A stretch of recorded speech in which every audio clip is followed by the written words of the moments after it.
Nageenyi fi araarri waaqayyoo isiniif haa baay'atu. Maatii YouTube chaanaalii koo jalatti argamtan hunduma keessaniifuu nagaa waaqayyoo isiniif haa ta'u. Akkam jirtu nagaa keessanii nagaa kooti galanni ulfinni waaqayyoof haa ta'u. Isinis nagaa fayyaa keessan akka taatan abdii guddaa waaqayyoo irraa qaba. Har'ammoo viidiyoo qabadheen dhufaa. Viidiyichi sun maal akka jedhu maal akka inni nama hubachiisu immoo sirriitti walumaan ilaalla.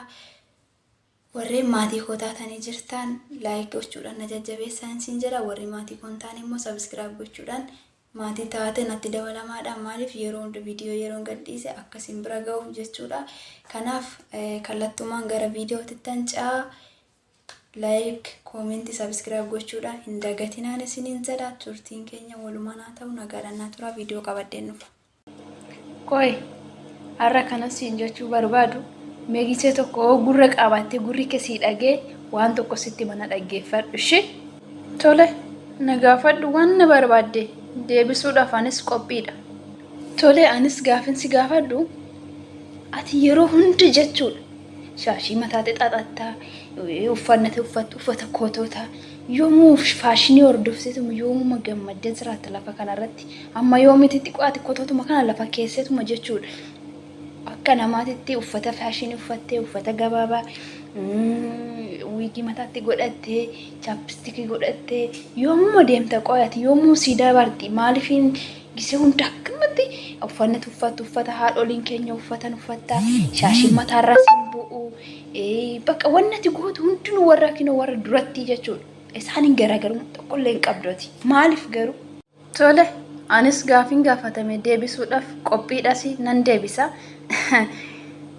Uffata haadholii keenya uffataa yoomuma faashinii uffataa yoomuma warra duriitirraa akkas garaagara qabaattee yoomuma akkasitti yooma akka keenyatti uffata surree ciccitaa qaamisii ishii qullaa nama ooftu san uffataa maaf chaappistikiin dibannee maafiin immoo mataa kee gabaabduudha mataan kee waan ta'eef maaf wiigitti godhattee asirra ciibsitee maafiin gammanne naan jette hiriyyee dhaggeeffadhu sittan hima.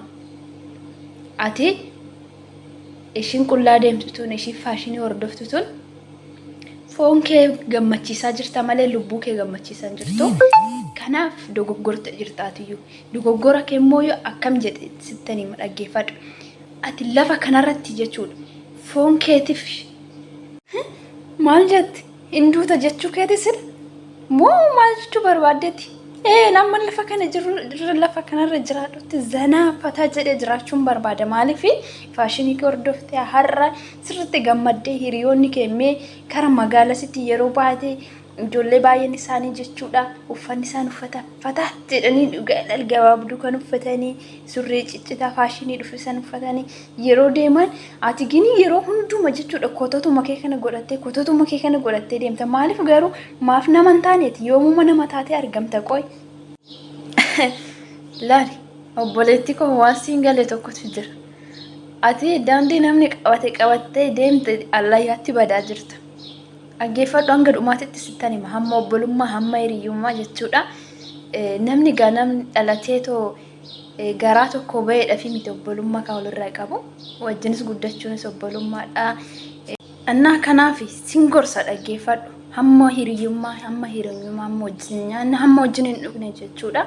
Hiriyoonni tokko faashinii maaf hin uffanne siin jedhanii karaarraa si dabsuu danda'u. Jechoota san qabattee karaarraa hin badin obboleettii koo. Nuti ijoollee waaqayyoo kan taane uumamnee waaqayyoonis kan nu uume qullaa deemaa jedhee miti kan nu uume akka namaatitti kan nu uume uffata dheeraa uffadhu. Isaan warreen uffata faashinii hordofan suni foon isaanii lafa kanarratti gammachiisu malee waaqayyoon hin gammachiisan. Ati immoo fannoo gooftaa Yesuus Kiristoos mormarratti fannifattee osoo jirtu maaf karaarraa dabdaa maaf faashinii hordofta. Har'a jireenya kee gammachiisi boru garuu gaafa lubbuu keetiin lafa kanarraa dhabamte jireenya bara bara. Innaa kanaaf foon kee gammachiisuu keetirra lubbuu kee gammachiisutu siif caala waan ta'eef amantii kee jabeeffadhuu qabi. Faashinii dhiisi karaa waaqayyoon daandii sirriitti si haa qabu siin jedha obboleettii koo. Kanaaf faashinii hordofuudhaaf hin yaalin. Lubbuu keetiif gammachiisuuf boru iddoo guddaa ga'uudhaaf kan si gammachiisu waaqayyoodha waan ta'eef waaqayyoodhaaf iddoo laadhu. Qullaa deemuun si fayyadu. Har'a foon kee gammachiisuu namoota gammachiisuudhaaf jettee ta'u lafa kanarratti qullaa hin deemin, faashinii hin hordofin. Tarii har'a waati faashinii hordoftu namoonni sitti gammaduu danda'u garuu waaqayyo sitti hin gammadu kana beeki. Kanaaf inni kun karaarraa akkasii dabsu beeki. Waaqayyoon sitti haa gammadu. Fannoo keetitti jabaadhu. Namni fannoo gooftaa Yesuus Kiristoos fannifate yoomiyyuu karaarraa hin dabu. Amantii keetitti jabaadhu. Amantii kee cimsadhu. Waaqayyoon galateeffadhu. Kadhannaa gaggeessi. Badii keenyaaf dhiifama nuuf godhi jedhi. Warroonni hiriyoonni kee warroonni faashinii hordofaniif yaada kee qoodiif. Lakki faashiniin kun foon kee gammachiisa malee lubbuu kee gammachiisuu hin danda'u jedhi. Hamma dandeessee namoota warreen faashinii hordofan tokkoon isaanii beekanii miti.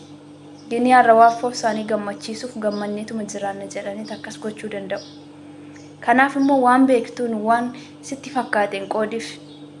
Hiriyoota kee karaatti galchuuf yaali. Uffata haadholiin keenya uffatan, uffata jettanii uffatan kun nuuf miidhagina. Uffata haadholiin keenya uffatan yoo uffattee deemte hin tuffatin, nama kabaji. Kan si arrabse deebistee hin arrabsin. Gaarummaa yaadiif. Maaliif? Waaqayyo isa karaarraa dabe karaatti haa deebisu. Yeroo kanatti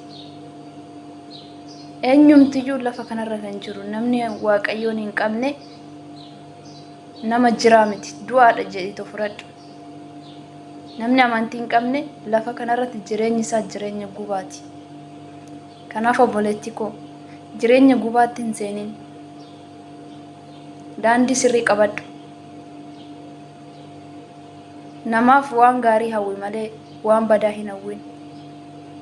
Akkas jedhee nu barsiise waaqayyo waan ta'eef. Faashiniin homaa si fayyadu. Faashinii dhiisi. Waaqayyoon immoo laphee siif haa banu. Tole hiriyaa too baay'ee isaa si galateeffadha. Gorsi keetis baay'ee namatti tola. Faashinii hordofuun sirriidha. Foon keenya gammachiisuudhaaf jecha lafa kanarratti dhamaa jirra. Amma hundinuu naaf galee jira. Kanaaf anis kana booda amantii kootiif cimee nan dhaabbadha. Hiriyaa dhugaa, hiriyaa gaarii, hiriyaa gorsitee karaatti nama qabdu qabaachuu kootiif yeroo hundaayyuu gammadee nan jiraadha. Kana boodaanis faashinii hin hordofu. Karaa isa sirrii, karaa isa gaarii waaqayyoon na qajeelchu. Anis kana booda faashinii irraa fagaadheera. Waaqayyoon laphee naaf haa banu akkuma ati jette. Naaf jiraadhu hiriyaa too. Umurii naaf dheeradhu. Anis kana booda ijoollee karaarraa daban karaatti deebisuudhaaf gorsee ta'u gara isa sirriitti deebisuudhaaf nan yaala. Hiriyaa gaarii qabaachuun guyyaa akkanaatiif nama fayyada. Bagan hiriyaa gaarii qabaadha. Hiriyaa jechuun hiriyaa ishii nama daandii sirriitti nama gorsituudha. Hiriyaan isheen tokko tokko kan karaarra nama dabsitus ni jirti. Garuu waaqayyoon yaa galatoomu hiriyaa gaarii qabaachuu kootiif. Amma yoomitti lafa kanarratti foon keenya gammachiisnee jiraan. Lubbuu keenya haa gammachiisnu. Dhugaa kee jettee hiriyyeetoo. Baay'ee isaanaaf jiraadhu. Waaqayyoon mana isaa keessa si haa dhaabu. Bara tajaajilummaa kee siif haa dheeressu.